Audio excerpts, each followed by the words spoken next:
Big boss Malayalam season 7 ലൈവിനകത്ത് ഇപ്പോൾ captaincy nominations ആയിരുന്നു. ടാസ്കിൽ മികച്ച പെർഫോമൻസ് കാഴ്ചവെച്ച 8 പേരുണ്ടല്ലോ. ജിസേല്, ബിന്നി, റെന, ഷാനവാസ്, അക്ബർ, അനീഷ്. അവരിൽ നിന്നുമാണ് 3 പേരെ ടാസ്കിലോട്ട് തിരഞ്ഞെടുക്കുന്നത്. 2 നോമിനേഷൻസ് വീതമാണ് ഓരോ മത്സരാർത്ഥികളും പറഞ്ഞത്. അപ്പാനി ശരത്ത് പറഞ്ഞ 2 പേരുകൾ എന്ന് പറഞ്ഞാൽ ഷാനവാസ്, അക്ബർ എന്നിവരുടെ പേരുകളാണ്. രഞ്ജിത്ത് പറഞ്ഞ 2 പേരുകൾ ഷാനവാസ്, ബിന്നി എന്നിവരുടെ പേരുകളാണ്. ആദിലാനൂറ പറഞ്ഞ 2 പേരുകൾ ഷാനവാസ്, ജിസേൽ.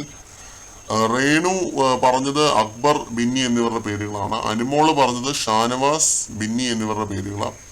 ശൈത്യ പറഞ്ഞ 2 പേരുകൾ അക്ബർ, ആര്യൻ എന്നിവരുടെ പേരുകളായിരുന്നു. ബിൻസി പറഞ്ഞത് അഭിലാഷ്, ബിന്നി എന്നിവരുടെ പേരുകളാണ്. സരിക പറഞ്ഞത് അഭിലാഷ്, ബിന്നി എന്നിവരുടെ പേരുകളാണ്. നെവിൻ പറഞ്ഞത് ജിസേൽ, അഭിലാഷ് എന്നിവരുടെ പേരുകളാണ്. ഷാരിക പറഞ്ഞത് ബിന്നി, അഭിലാഷ് എന്നിവരുടെ പേരുകളാണ്. ഒന്നീല് പറഞ്ഞത് അഭിലാഷിന്റെയും ജിസേലിന്റെയും പേരാണ്. ബിന്നി പറഞ്ഞത് അഭിലാഷിന്റെയും അക്ബറിന്റെയും പേരാണ്. റെന പറഞ്ഞത് ഷാനവാസിന്റെയും അഭിലാഷിന്റെയും പേരാണ്. ആര്യൻ പറഞ്ഞത് അക്ബറിന്റെയും അഭിലാഷിന്റെയും പേരുകളാണ്.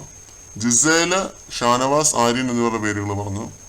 അതേപോലെ അക്ബർ അഭിലാഷിന്റെയും ജിസേലിന്റെയും പേരുകൾ പറഞ്ഞു. ഷാനവാസ് അഭിലാഷിന്റെയും ബിന്നിയുടെയും പേര് പറഞ്ഞു. അഭിലാഷ് പറഞ്ഞ 2 പേരുകൾ റെനയുടെയും അക്ബറിന്റെയും പേരുകളാണ്.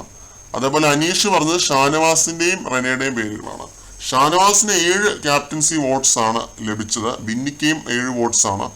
10 വോട്ടുകളാണ് അഭിലാഷിന് ലഭിച്ചത്. അഭിലാഷ് പോലും പ്രതീക്ഷിച്ചാണ് അഭിലാഷിന് 10 വോട്ടൊക്കെ കിട്ടുമെന്ന്. ഷാനവാസ്, ബിന്നി, അഭിലാഷ് ഇവര് 3 പേരുമാണ് ക്യാപ്റ്റൻസി ടാസ്കിൽ പങ്കെടുക്കാനായിട്ട് പോകുന്നത്. എന്ത് ടാസ്ക് ആണോ ബിഗ് ബോസ് ഇവർക്ക് കൊടുക്കുന്നതെന്ന് അറിയത്തില്ല. അത് എന്ത് ടാസ്ക് തന്നെ ആയാലും അത് അടിപൊളി ആയിരിക്കുമെന്ന് തോന്നുന്നു. ഇവരിൽ 3 പേരിൽ ഒരാളാവും അടുത്ത ആഴ്ചത്തെ ക്യാപ്റ്റൻ.